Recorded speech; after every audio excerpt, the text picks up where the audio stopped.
boring stream time.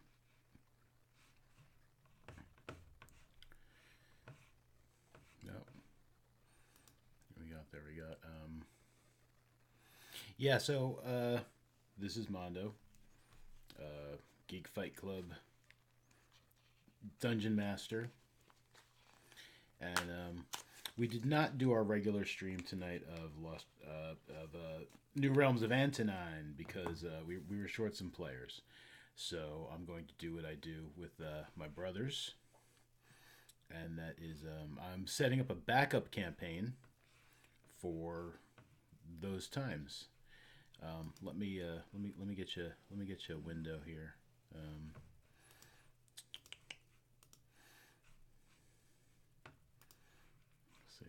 Save. Come on.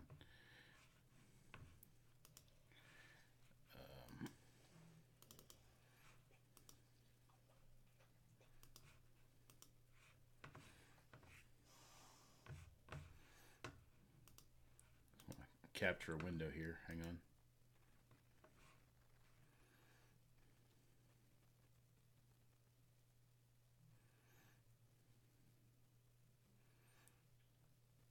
Where's the window I want to capture? Damn it.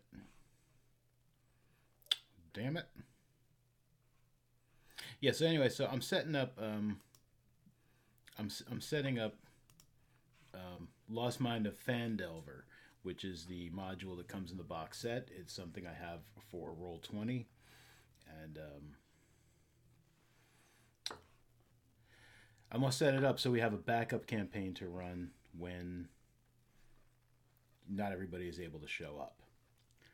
Now, if you watch any of my other games, either here on Geek Fight Club or on Bacon 5.0, the Dice and Derps game, you'll see I do a lot of interesting things with macros. I'm by no means some sort of like amazing macro expert, but I do use the macros, man. I got some pretty nice ones set up.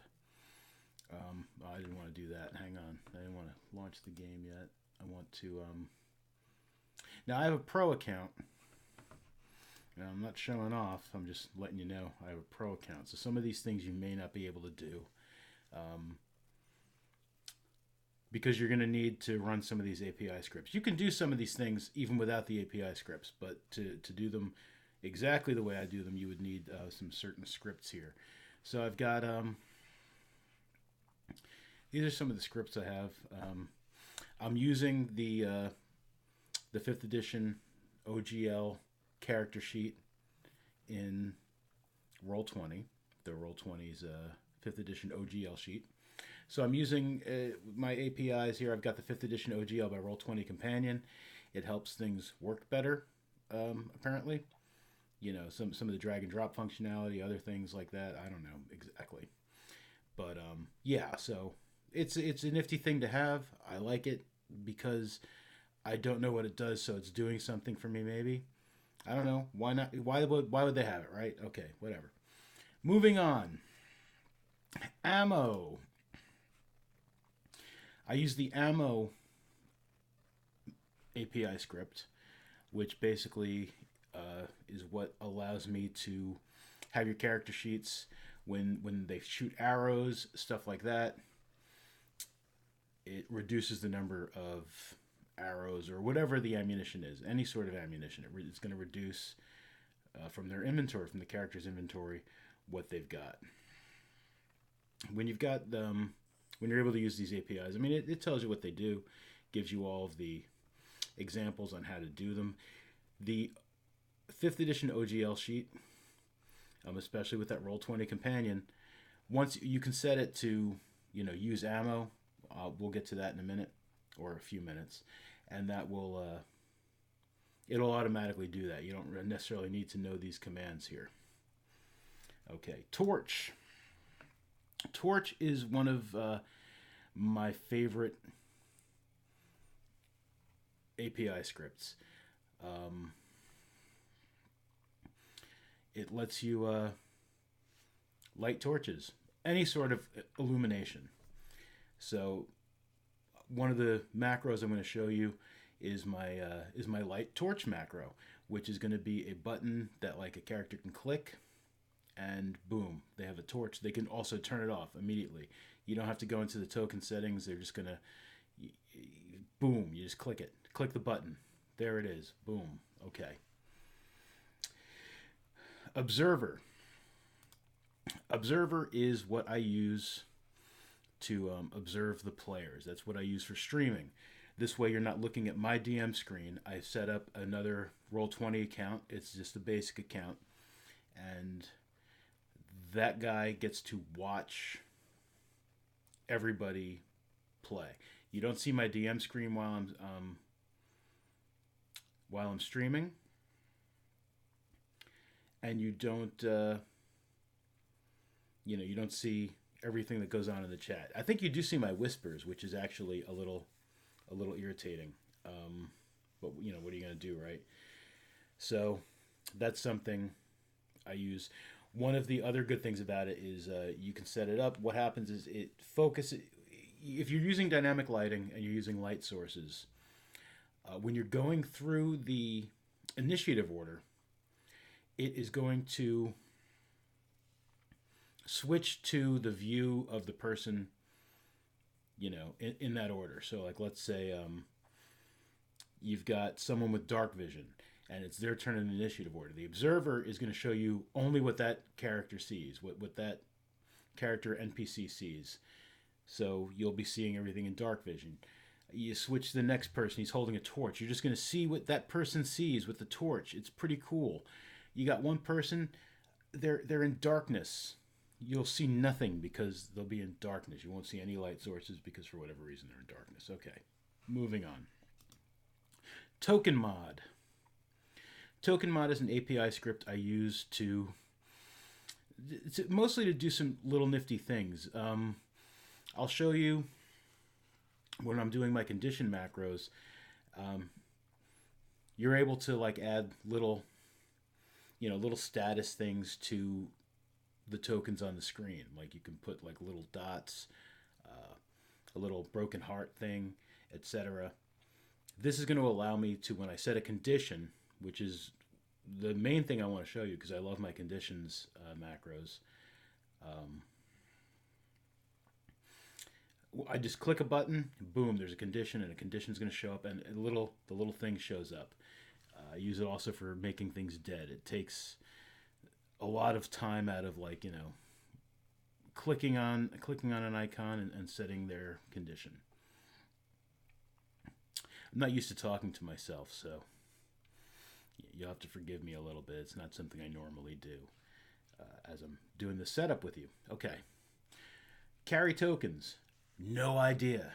It's one I've never noticed before. I'm using it today. But basically what carry tokens does is it allows you to set tokens to carry each other, either as a character holding an item or a mount carrying a rider.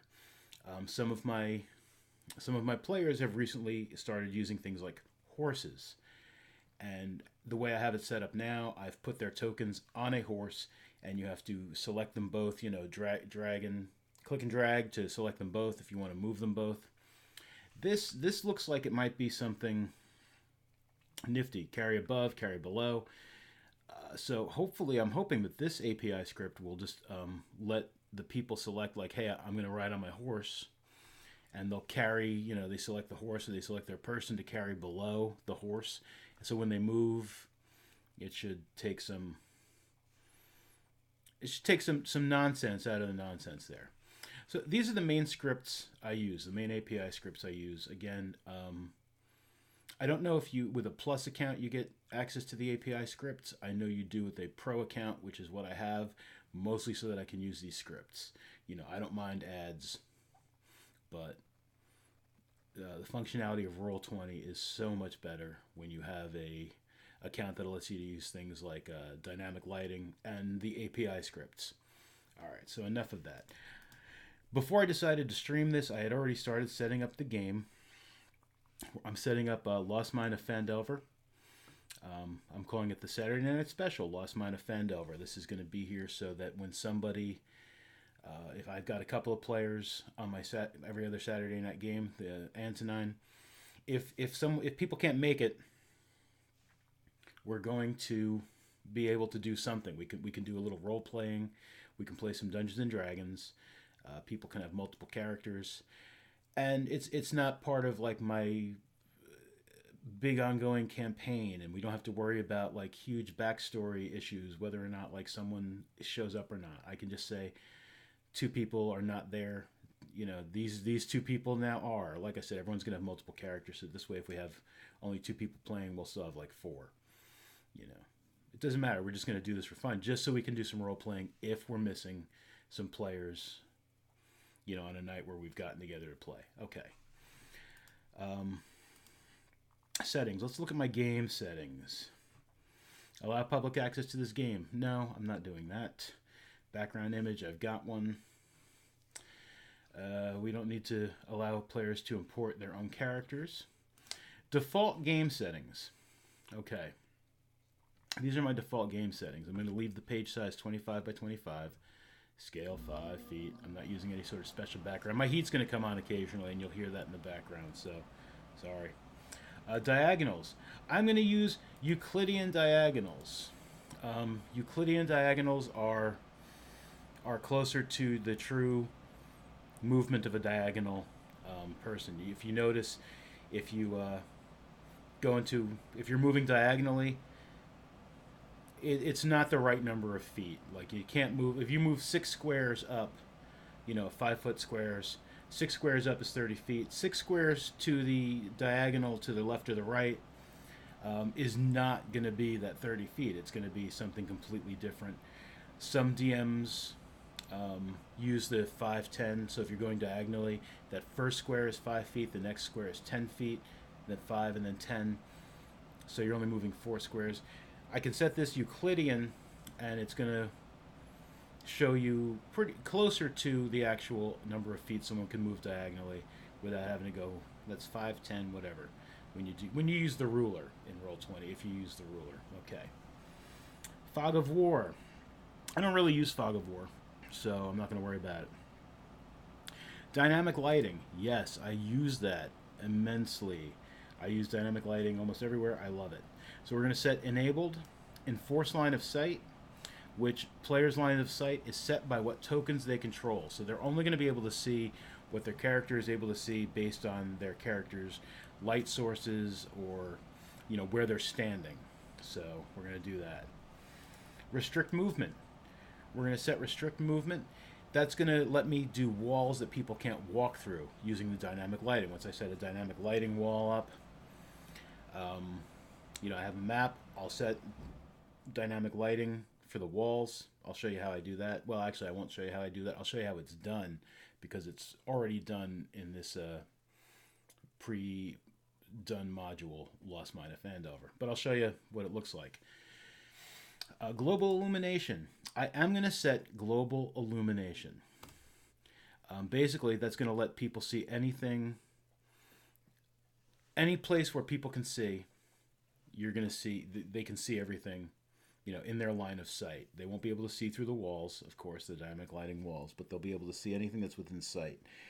If I'm doing something that's in ground or at night, somewhere where their source of light is going to be the limit of what they can see, I can check that off. You know, I can undo that check on the map. So that's cool. Okay, emits light.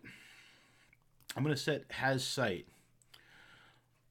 This is going to let all players see any light sources I set up on the map. So if I set a campfire on a map and I give it illuminate it with a light source using that torch API script, they'll be able to see it as long as they have sight checked on this thing here. And you can also do that again within the game. You can do that for individual tokens.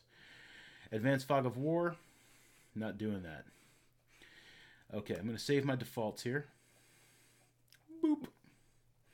And we'll scroll back down. Access Compendium in-game. We can use determined by character sheet, but if I was playing a different game, Dungeon World or Pathfinder, I could select their compendium.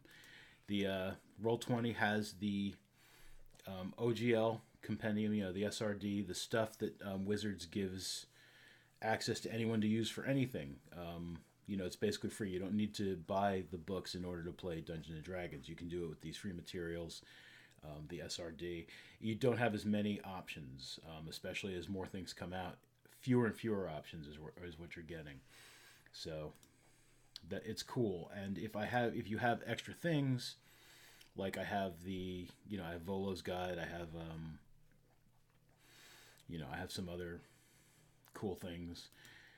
Monster manual. I can drag and drop stuff from the compendium in there, and that's cool.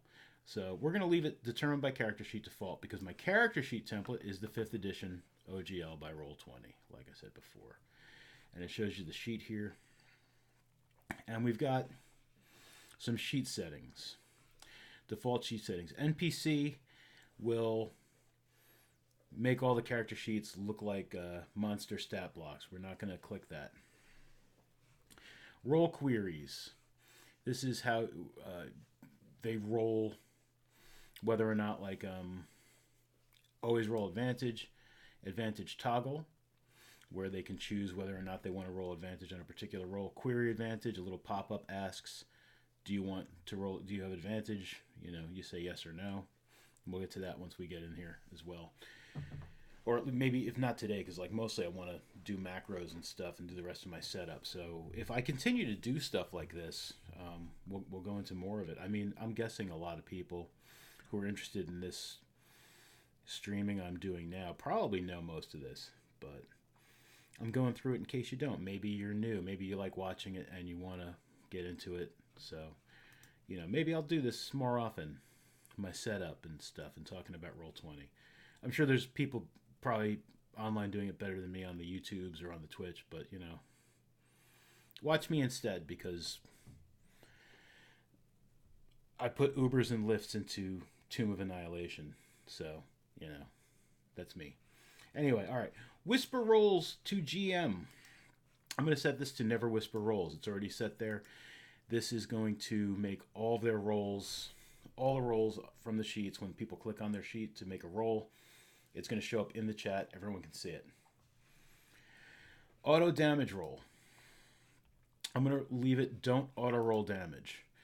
When somebody makes a weapon attack or something with their character sheet by clicking on their weapon, using that macro there, you can set it so that it automatically rolls the damage all the time, whether or not it's a hit or a miss, or you can set it so that you have to click on the weapon in the chat again to roll the damage. People seem to like that better. That's what people seem to be doing more often. The people I've played with tend to set it up that way. Not everybody.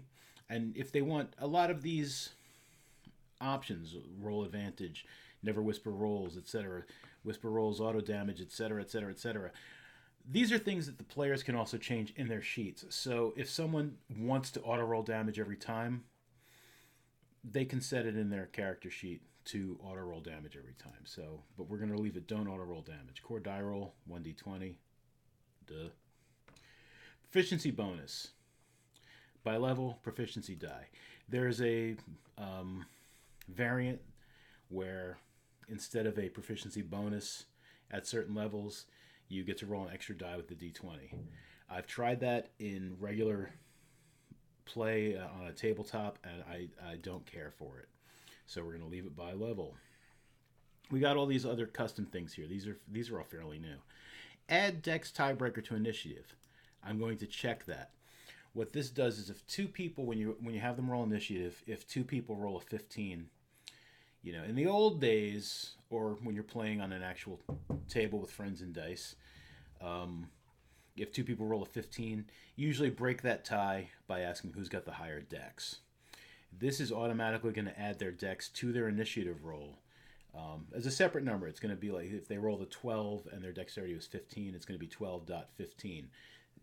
So when I set my initiative, I can see who's got the highest one. When I set it to order it, it's going to use that to order the initiative as well. Show global save modifier field. I'm not going to set any of these up now. These can be set up in the sheets. So far, I haven't really used any of these. I've used a few, but it's not something that all the characters have. So it's easier if somebody gets one of these things. Like, for instance, global damage modifier field is something that you can add to the character sheet. So it's like if they do additional damage, they can check a little checkbox and do that additional damage each time, and it's always set up on their sheet without having to set up a separate macro. It's going to add it automatically to the attack. For instance, a rogue's sneak attack. You can click that show global damage modifier field. It pops up on the character sheet, and then they can check that when they do a sneak attack, and it adds that extra dice for them. Add character names to templates. We're gonna turn that on. The main reason we're going to turn this on now is this is going to show up in chat. It says here, character names are not added to the roll template by default. That's what shows up when you click a macro or click something on your sheet, and it pops up in the chat.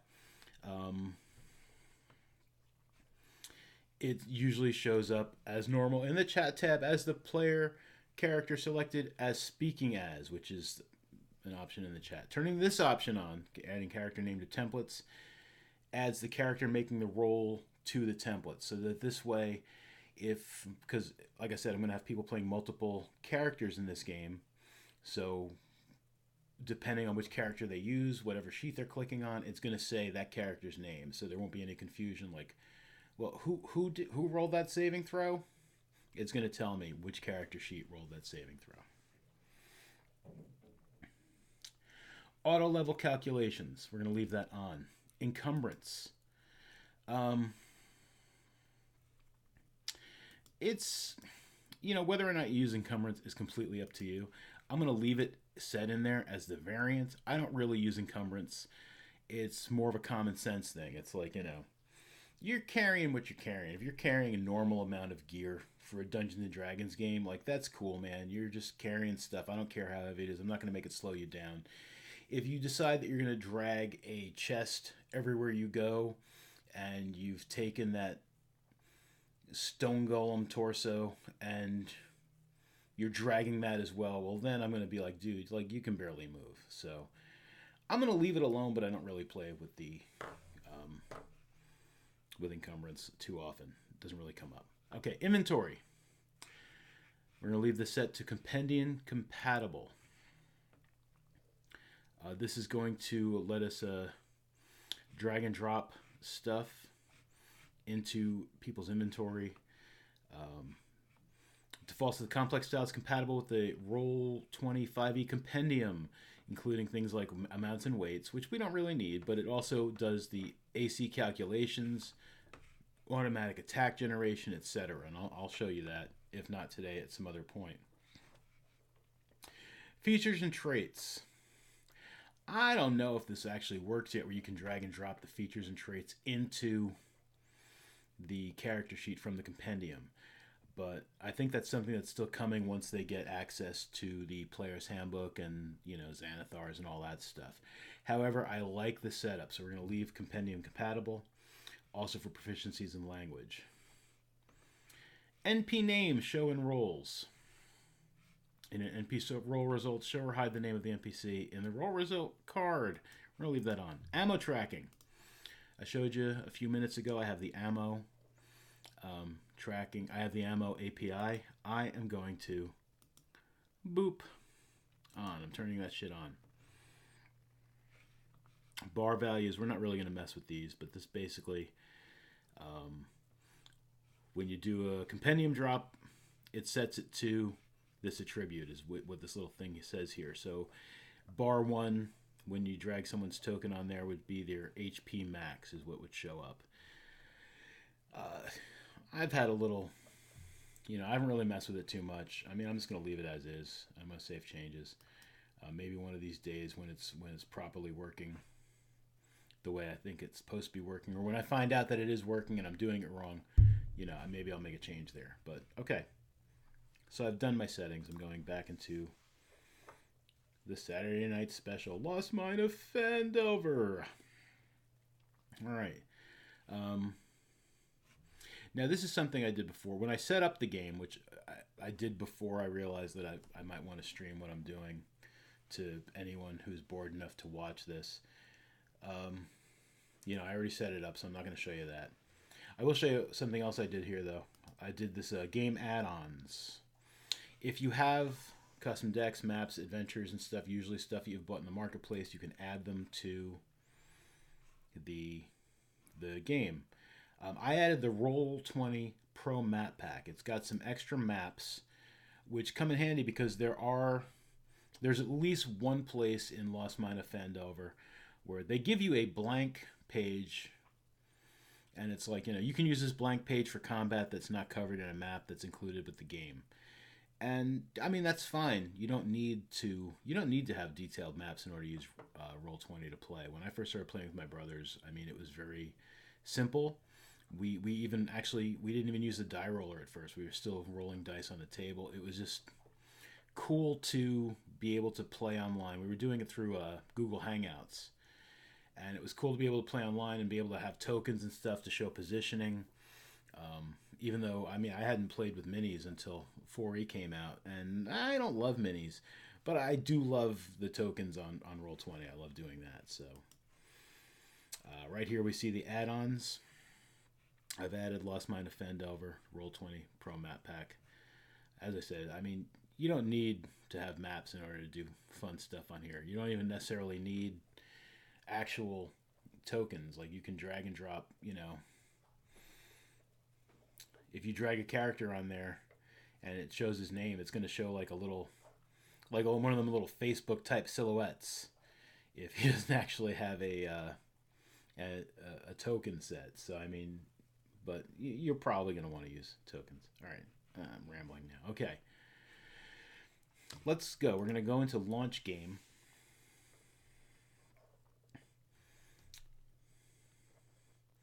And it's loading.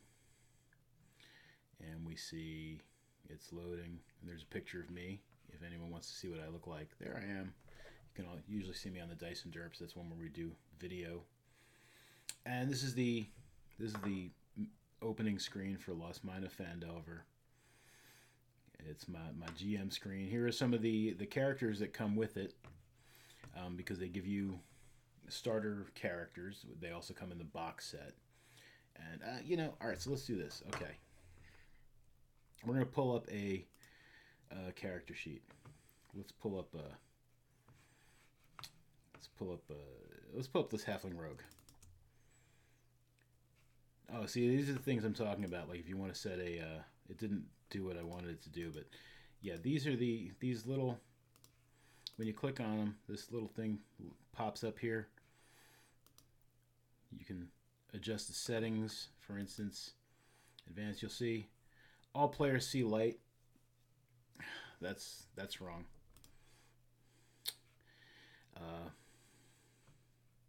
It's assuming he's got some sort of light source, so I'm going to unclick that because I don't want all players to see light, because I'm going to be using the dynamic lighting. I don't know why it's automatic. Anyway, has sight. He's got sight. I'm going to take out this emits light as well, because he's not going to emit light. Like I said, it's probably assuming he's got a lantern or something on the basic character sheet. My players, when we play this, they're going to be coming up with their own characters. We're not going to be using these, so it's going to set up the way I had it set up when we did the settings just a few minutes ago. So, but I'm going to keep that has sight. And there's the character, and you see he's got his hit points here. He's got 9 hit points. His armor class is 14. He is a halfling rogue. He's very handsome. Or maybe he's not. I don't know. If you shift and double click on the token, it brings up his character sheet. And again, this is the basic, this is the character sheet that came with the game if you bought the box set, or if you bought the Roll20 version. So it's got some information about the character. That's not really what I wanted to show you here. We have his character sheet. Okay. So this is one of the things I was talking about before. We're going to go into the settings. He's got his hit points. It looks like a character sheet. If you've played Dungeons & Dragons, you know, man, what character sheet looks like. You see here, he's got a separate sneak attack macro. I click that, and in the chat window, it pops up. Once per turn, when you hit it, it explains what a sneak attack is. He's got a short sword. When I click the short sword, Boom, 17, 19. Now, remember I said I was leaving this to always roll advantage. When you set it to always roll advantage, these two rolls are the two d20 rolls if you're rolling advantage or disadvantage. You always use the number on the left unless you're rolling with advantage or disadvantage. So if this is just a standard roll, he's got a 17 is what he rolled. If he had advantage, that roll would be a 19, which might hit something with an armor class of higher than 17. Damage is there because it's auto-rolling damage. Again, this is not the character sheet that someone's going to create where I set these things before. If you had disadvantage on the roll, you would just use the lower number. So, for instance, here either if we had advantage, we got a 22, disadvantage 15, just a straight roll without advantage or disadvantage 15. Look at that, includes the sneak damage in there. All right, so yeah, that's what I was talking about before, clicking things. Click, click, click. All right, but I'm going to go into the settings here. Show global damage modifier field. Like I said, this guy is a rogue, so he's got a sneak attack. So we're going to click show global damage modifier field. We're going to click this ammo tracking to on. These are the things I had already set up, so when people make new characters, these things will already be automatically set. We're leaving the rest of this stuff. Now we're going to change that don't auto roll damage. We'll change that back. There's more information here. We've got our armor class tracking is set to automatic. I'm sorry you can't see my mouse where I'm pointing at these things. I don't think you can see it anyway, but let's not worry about that. Okay. There's a lot of settings in here. We're not going to cover these at all now because we don't need to. But I did set this up basically so that and we're going to add the Dex tiebreaker to the initiative because I wanted to show you that as well. I really just wanted to set up macros, but it looks like I'm doing a little more than that. And that's cool. That's fine. That's fun. Oh, here are some things that don't appear to be set up. He's got Halfling Luck. Let's check Halfling Luck because he's a Halfling. He's got Halfling Luck. If you've ever played a Halfling, you might know what Halfling Luck is. Alright, so we've set these things up here, and we're going to go back to the core sheet. Alright, you see his initiative here. He's got +3. His dex is 16. So whenever I roll initiative for this character, that's not what I wanted to do there. When I want to roll initiative for this character, what the hell is this snarl here? I don't know. Alright, let's get rid of that. Get rid of that snarl. Okay. So I got this halfling rogue. I tell him to roll initiative. He's going to roll initiative. You see here, 19.16. 19 is the roll. So he rolled a 16 plus the 3 for his dex bonus. And then 16 is his actual dexterity. So if someone else had rolled a 19 as well and they had a dexterity of 15, the halfling rogue would go first. And when I went to set the turn order settings, sort options numerically descending, it would automatically use both numbers to set them the right way. Okay. Blah, blah, blah. All right. Here in the middle of his attacks here, where I was clicking his attacks before, we've got his, this is the global damage modifier screen, center of the character sheet, about halfway down where you're looking at it. And we're going to set this 1d6 sneak attack. We're going to put sneak attack in brackets because that's the way it looked to me. It said it was in brackets the way they had it. Sneak attack. Okay. And I'm going to edit this here. I'm going to take out damage type 2. You can see we got different types of damage types. What happens if I embiggen this? Can I embiggen this? I can. Look at that. You see it. Oh, look at that. Yeah. All right. So I'm in the settings. I clicked on that little gear icon, and it shows your whole jam. And so they had it set up so the short sword, you see the damage there in the middle is 1d6 plus his dex modifier of piercing damage. We don't need to set the crit because the crit just does is going to do double damage. Well, not double damage. It's going to roll the d6 twice. If there was something weird about the crit, like if the crit did even more damage for whatever reason, we could add that in there, but we don't need to. Now, they had set damage 2 at 1d6. This is before they did the updated sheets, so this is something you would need to do, and it would automatically roll the sneak attack damage, whether or not it was added, dependent on whether or not, it just happened automatically. But I'm going to uncheck this. We're not going to do damage number 2. See, there's a sneak attack. Saving throw, he doesn't have one. Save effect, blah, blah, blah. No ammunition. Blah, blah, blah, blah, blah. Okay, let's M small on this now. And close that. Okay, so now we got the short sword. You see I got the d6 sneak attack damage in the middle there. So let's roll. We're going to click on short sword. And he's going to make a short sword attack, which shows up here in the chat there. Short sword, 29. So if he had disadvantage, it would have been a 9. If it's a straight roll or he had got advantage, it's that 20. And it shows you if you hover over the number, it shows you how it got that number. So if you're wondering, like, wait, is that my number right? It shows you we rolled a 20-sided die, we added the dexterity bonus, we added the proficiency bonus because he's proficient with the short sword, and we got our total there. It's 15 plus 3 plus 2. 15 was the d20 roll. Okay, so he hits. So now I'm going to click on short sword. Boop. He does 9 points of piercing damage. Good for him. He stabbed a monster for 9 points of damage. Let's go back to the attack. He does it in such a way that he's got sneak attack. I'm going to check the sneak attack box. I'm going to click short sword again. And he's made another attack.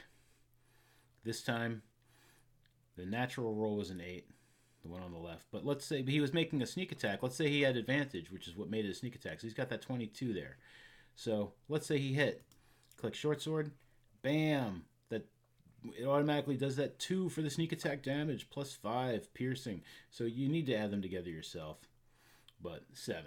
So it does 7 points of sneak attack damage. Yay. What happens if I take the brackets off of this? I wonder if it'll say sneak attack in the damage. Let's try. Short sword. No, it doesn't. So, I don't know, maybe I need a curly. This is really, this is a waste of time because you don't need to, this isn't even what I was getting to. I was going to do my macros, and I promise I am. Yeah, so it doesn't say. But anyway, it says right there, rolling 1d6, sneak attack, 6, plus 7 for the regular piercing damage. Yeah, man, stab it. Stab it, stab it, stab it. Okay. Anything else I want to show you on the character sheet? Not off the top of my head. I mean, again, I wanted to go into my macros. So, but that's some of the stuff I was describing before when I was showing you how I set that up. This is what I'm doing though. I'm setting up my macros. Macros make these little buttons that you can use to, automate certain things. It comes in really handy. So, for instance, I've got. If I pop out the chat window, you're not going to be able to see it. Okay, so I've already started. Like I said, I had already started the process before deciding I was going to stream it. So you see I've got some of these macros here that I've already started. Carry tokens, that's that new thing that I haven't even tried yet, that new script that I added. So I haven't even looked at that menu yet. I'm not going to at the moment. I've started setting up my conditions. That's one of the best macro.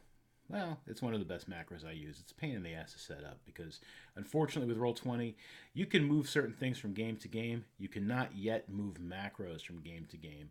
So while I can move my rollable decks, my cards, my rollable tables, stuff like that, maps, characters, I can move all sorts of things. I cannot move my macros. So every time I set up a new game, I got to redo my macros. So I started doing them. And again, I'm using these API scripts. So let's show you this macro. This macro is condition blinded. Now I put the Y here because as I do more macros, I don't need this in my macro list where I might want to see other macros. I want to move this down to the bottom of my list. They alphabetize them. I do a multi-dice one as well. I start those with Z. So Y dash condition blinded. And what this is going to do, here's my macro. It's going to be selected token name is blinded. Condition blinded. You are blinded. You cannot see and automatically fail any ability check that requires sight. You have disadvantage on attack rolls. Attack rolls against you have advantage. You know, as I said, I use that token mod API script. I have it set status markers bleeding eye for blinded. And they got some instructions there. I'm not going to show it as a token action. I don't want to make it something that I need to click on with a token, because I'm going to show you the script I have that allows me to do these wonderful things really quick. Visible to players? Nope, it's not visible to players. They don't need to see it. I don't even need to see it in the thing because I don't need it. All right, let's just save changes really well. I didn't want to save changes. All right, blinded. Okay. Let's test the macro. We're going to click test macro. Let's do it right next to our little halfling rogue here. We'll zoom in on things here. We'll zoom. I think we can zoom a little better than that, can't we? All right, that's good enough. All right. So you see I've got the rogue selected. You need to select them when you're doing it, and you'll do that with the other macro. I have to do all these conditions. But let's test this. Click test macro. So let's say our halfling rogue, he got spit in his eye. That dwarf cleric there, spit in his eye. Son of a bitch. And I say, roll a saving throw against spit in the eye or whatever, and he fails it. He's now blinded. Boop. You see on his token, he now has this bleeding eye thing here, so that we know just looking at his token, he's blind. And you can see in the chat what this produces so that we all know what blinded does.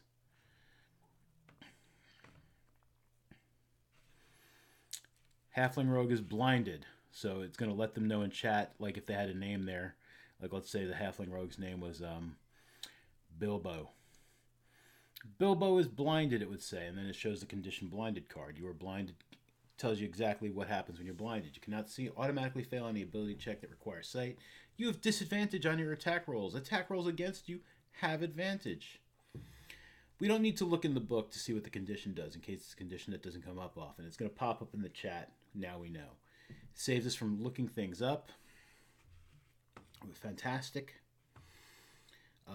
We'll remember that the character is blinded a couple of rounds from now because he's got that bleeding eye on his token. Okay, let's save those changes. And then we're gonna. I also have a macro that removes conditions, but right now we can just we'll uncheck this. No, you know what? Let's do this. Okay, let's leave his bleeding eye there. I'm gonna go back into my macros, and I'm gonna add another macro. And I'm going to call it remove conditions. Let's call it remove, conditions, because you can have multiple conditions. Okay. Now, what I'm doing right now that you can't see is I'm going to the game that I have all of these things already set up on. I'm looking for remove conditions. And I'm just going to copy and paste the condition, the macro itself into here. And I didn't put a Y in here because I want that remove conditions to not have a Y in front of it. I'll show you why in a minute. All right, so this is the macro for remove conditions. It uses token mod, set status markers, blue, whatever that means.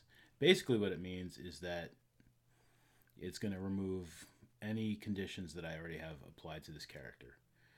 Let's save changes. And we're going to put this in the bar.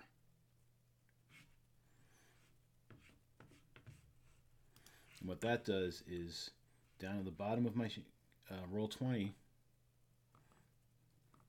I'm trying to zoom back in again. Hang on. Zoom, please. All right, in the lower, let me change the color of it. I usually do that.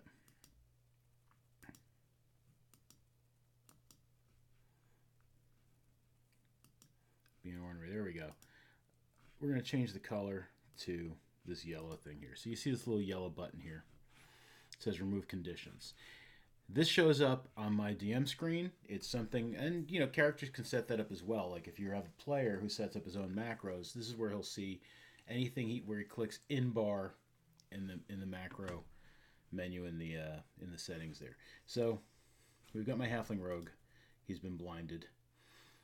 He might have other things wrong with him. Let's say he's got a red dot on him that I put there because maybe he was hexed. Let's say he's also he's got a broken heart. His girlfriend broke up with him. He's hexed. His girlfriend broke up with him. He's got a hand grenade stuck to his head.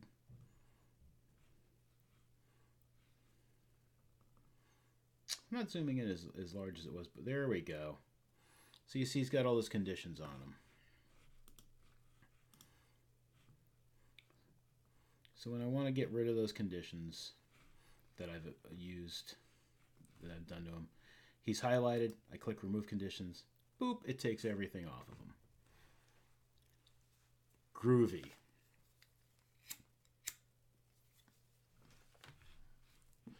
All right, so let me, really quick, in case you just want to get to the nitty gritty, we're going to add another macro. And the macro I'm going to add now is the macro that really holds this all together. It's my conditions macro, which lists all the conditions, and it makes it a button that I'm going to put in the bar. We're just going to call this conditions. I'm not going to put a Y in front of it. I want it higher up in my list there. I'm going to paste that. It's got a setup so that it's going to show me, it's going to whisper to me in the chat so that only I can see it. A list of conditions. It's going to be a whole bunch of buttons. I've written this so that it's going to show up as buttons. Conditions. Blinded. It's going to have the button will say blinded, and it's going to link to the macro Y condition blinded. I need to change that though because this Y thing I've done. There we go. Y condition blinded. Condition. Charmed. We're going to do Y hyphen condition charmed. Deafened. We're going to do Y dash condition deafened. Now, once you set this up for the buttons, never open it again. Best thing to do is, I have a copy of this in a sticky on my desktop, like, you know, like a computer sticky, not like an actual, you know, post-it note. Because anytime I open this afterwards, let me copy it again just like it is right here. This is a pain in the ass. All right, copy. We're not going to show this as a token action. But I copied it. Conditions, okay. Once I save the changes here, there's my conditions. In order to show up properly, it needs to be in that format, exactly the way I pasted it in there. And what's going to happen is when I open it up again, it's automatically going to change, and it's not going to work. So I'll show you what that's like. Okay, we're going to change it so it's in the bar. And I usually make my conditions this like pinkish color here.